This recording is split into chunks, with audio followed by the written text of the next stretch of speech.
Meet Medea, the first wife of Jason. Si Jason ito ng The Quest of the Golden Fleece. So si Medea ay isang prinsesa sa Colchis at isa siyang demigod. Anak ng mortal king na si Aeetes at ng Oceanid na si Edea, also spelled as Adia. Siya ay apo ni Helios, the sun god, at isa sa mga priestesses ni Hecate, the goddess of witchcraft, sorcery, crossroads, and magic. As a demigod, syempre well-respected siya sa Colchis kasi nga may powers siya sa panggagamot at sa paggawa ng mga potions. Kaya din niyang i-transform ang mga tao into something, lalo na kapag naasar siya, napikon siya, or niloko siya. So ang pinakamoto niya talaga ay lintik na lang talaga ang walang ganti. Ganyan. Bilang isang prinsesa sa Colchis ay meron siyang comfortable life. Lahat ng luho ay ibinibigay sa kanya. Hindi siya sanay sa mga rejections. At syempre, given na may kakayahan siya sa sorcery and witchcraft and magic, magtino ka na lang talaga. At baka i-transform ka pa into something nga. Sinasabi na itong si Princess Medea ay very loyal sa kanyang royal family. Lalo na sa kanyang ama na si King Aeetes. Siya ang firstborn. Siya ang favorite. At bukod pa roon ay meron din talaga silang close relationship ng kanyang mga kapatid. Kumbaga hindi sila magulong royal family. Meron silang unity and harmony and everything. Hanggang sa isang araw, dumating sa Colchis itong sina Jason and the Argonauts. Take note, ang Argonauts ay grupo ng mga heroes na sumama dito kay Jason para nga doon sa natatanging Quest of the Golden Fleece. Lulan sila ng kanilang ship na kung tawagin ay Argo, na hango ang pangalan sa builder nito na si Argus. Kabilang sa mga Argonauts, sina Heracles or Hercules, si Orpheus na isang legendary musician, si Atalanta na isang skilled huntress, ang kapatid ni Helen of Sparta na kalaunan ay naging Helen of Troy na sina Castor and Pollux, si Peleus na tatay ni Achilles at marami pang iba. Nang makaharap na nitong si Jason, si King Aeetes, sinabi niya na naparito kami dahil gusto namin sanang kunin ang Golden Fleece. Napaatras itong si King Aeetes at sabi niya, "Boy, malabo ata yung sinasabi mo. Hindi pwede kasi ang Golden Fleece dito na talaga iyan. Tsaka simbolismo yan ng power and wealth ng Colchis. Ba't ko ibibigay sa'yo? At bakit ba gusto mong kunin?" Sabi ni Jason, kasi po, ngayon ko lang natuklasan, nalaman na ako pala ay anak ni Aeson, na dating King of Iolcus sa Thessaly. Wala akong kaide-ideya na kaya pala ako nasa Mount Pelion sa pangangalaga ni Chiron the Centaur ay dahil doon ako dinala ng aking mga magulang para hindi raw ako patayin ng aking tiyuhin na si King Pelias. Sa kagustuhan kasi ng aking tiyuhin na ang kinin at mamuno doon sa Iolcus, ay pinatalsik niya ang aking ama. Inagaw niya ang trono at ginawa niyang king ang kanyang sarili. Anong ginawa niya sa buong angkan ko? Pinatapon niya kung saan-saan. Ngayon, nung kinonfront ko yung aking tito Pelias, sabi niya sa akin, ibabalik ko lang sa iyo ang trono kapag dinala mo rito sa Iolcus ang Golden Fleece na nasa Colchis. Tumawa itong si King Aeetes at sabi niya, "Power trip naman pala yung tito mo. Gusto ka lang mamatay noon." In short, ayaw niya talaga na ibigay sa iyo yung trono. Una sa lahat, napaka-imposible ng sinasabi mo. Ang Golden Fleece ay guarded, ay gwardyado ng isang fire-breathing dragon, na sa ibang versions ay serpent. At take note, ang dragon na iyon ay hindi natutulog. Wala sa bokabularyo ng dragon na iyon ang salitang tulog o sleep. Bukod nga sa malaki yung dragon na yon or serpent na yon, delikado kasi nagbubuga siya ng apoy. Mabagsik yun Kaya sabi nitong si King Aeetes sa mga Argonauts at kay Jason, sabi niya, "Naiintindihan ko na napakalayo pa ng pinanggalingan ninyo, pero hindi niyo talaga makukuha yung Golden Fleece. Pasensya na. Magsibalik na kayo. Umuwi na kayo." Nabahala itong si Jason kasi hindi siya pwedeng bumalik sa Iolcus nang hindi nga dala yung Golden Fleece. Maya-maya pa, biglang may nagsalita. Sabi niya, "Papa, paaalisin mo na kaagad sila, hindi pa nga sila naghahapunan. Napaka-improper naman kapag hindi tayo naging hospitable sa kanila. Hindi mo man lang ba pakakainin ang mga ladies and gentlemen na ito?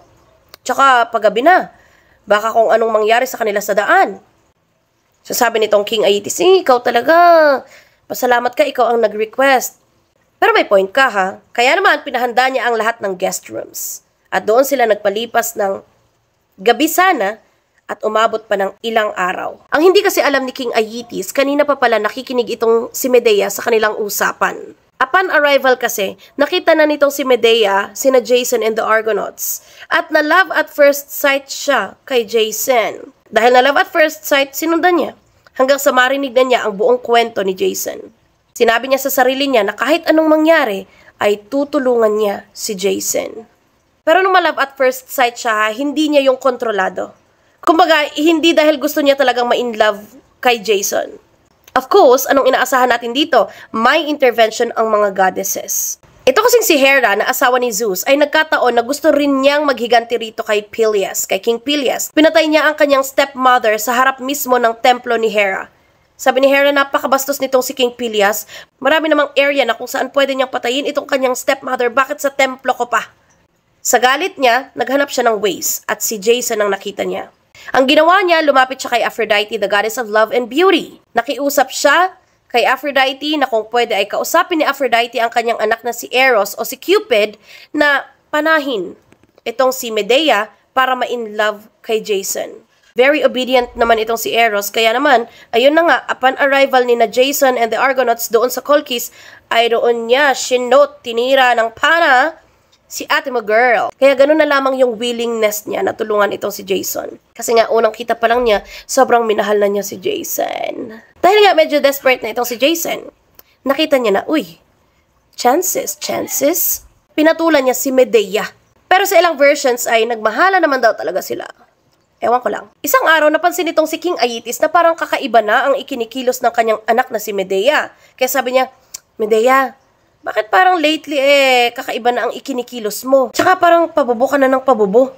Hindi ka naman ganyan dati kasi parang ang smart mo. Bakit ngayon parang sobrang kakaiba ka? Tsaka parang laging nakatuon ang tingin mo doon sa ating guest na si Jason. Sabi ni Medea, ikaw naman, Papa, bobo ka agad, hindi ba pwedeng in love lang? Sabi ni King Aeetes, oo, sinasabi ko sa'yo, Medea, binabalaan na kita. Kung kay Jason ka na lang din babagsak, wag na. Una sa lahat, prince siya. Pero hindi siya mukhang powerful. Parang powerless siya. Wala kang mapapala sa kanya. Hindi ka magkakaroon ng power and wealth. Tsaka isa pa, malaking kataksilan niyan kapag umanib ka, kapag kinampihan mo si Jason. Kasi itinuturing nating kalaban yan. Tingnan mo nga siya, mukha siyang magnanakaw. Tsaka wala talaga akong balak na isuko sa kanya ang Golden Fleece. Kung ano ang para sa Colchis lang yon. Dahil nga ayaw naman talaga nitong si King Aeetes na ibigay yung Golden Fleece dito kay Jason, ay umisip siya ng mga impossible tasks. Gusto niyang pahirapan ng todo-todo itong si Jason. Ito kasi si Jason nangungulit na, King Aeetes, hindi talaga ako pwedeng bumalik sa Iolcos nang hindi ko dala yung Golden Fleece. Kaya kalaunan ay pumayag na rin itong si King Aeetes na ibibigay lang niya ang Golden Fleece kung magagawa niya yung mga tasks. Unang task, sabi niya, Jason, you have to yoke the fire-breathing bulls. Kailangan ni Jason na malagyan ng tali o panali yung horns ng bulls na iyon na kung tawagin ay Calcotoroi. Ang mga bulls na ito ay may katawang toro na gawa sa tanso o bronze. Mabilis silang kumilos, bumubuga sila ng apoy at may mga matatalim na pangil. Kaya talaga nakakatakot, hindi siya basta-bastang sakyan o puntahan or whatsoever. Dahil alam ni Jason na napaka-imposible ng task na pinagagawa sa kanya, ay lumapit siya kay Baby Medea. Sabi ni Baby Medea, don't worry my love. Ako nang bahala dyan. Kaya naman ay gumawa siya ng ointment. Ang ointment na iyon ay ipinahid niya sa buong katawan ni Jason. Pahiran lang ba talaga ang nangyari? Charing. Sa tulong ng ointment na iyon ay hindi tinablan itong si Jason ng kahit anong apoy. Kumbaga, hinika na lang itong mga bulls sa kabubugan ng apoy. Pero hindi pa tinatablan itong si Jason dahil nga doon sa ointment na ipinahid ni Medea girl. So ayun, task number 1, done. Nagulat si King Aeetes at the same time nagtaka siya. Sabi niya, paano niya nagawa iyon? Napaka-imposible na maglagay ka ng tali doon sa horn ng bulls. So habang nag-iisip siya ay dumating itong si Medea at sabi niya, Papa, kumusta? Nagawa niya ba yung task? Sabi ni King Aeetes, oo nga Ay, naku, malaman ko lang talaga na may tumutulong dyan kay Jason na yan. Ipapapatay ko talaga yung... Sabi ni Medea, ikaw naman, Papa, baka naman talagang magaling siya. Tsaka, do not judge the book by its cover. Ngayon, binigyan ni King Aeetes ng pangalawang task itong si Jason. Task number 2, Jason, plow the field with the bulls. Napakanga si Jason. Sabi niya, sigurado ka ba dyan sa task mo? Napakalawak ng bukiring ito, napakalawak ng area na ito. Kahit sinong tao hindi kayang gawin yan. Sabi ni King Aeetes, kaya nga gamitin mo yung boss para matapos mo ang pag-aararo rito.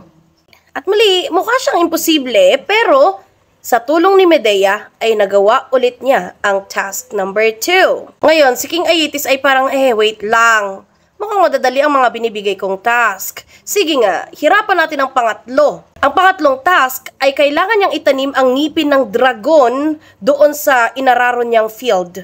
Pero syempre, bago pa man niya maitanim yung ngipin ng dragon, ay kailangan niya munang gumawa ng paraan para makuha iyon mula sa dragon nga na nagbabantay doon sa Golden Fleece. Ngayon, takbo na naman siya kay Medea girl. Sabi niya, baby, I can't.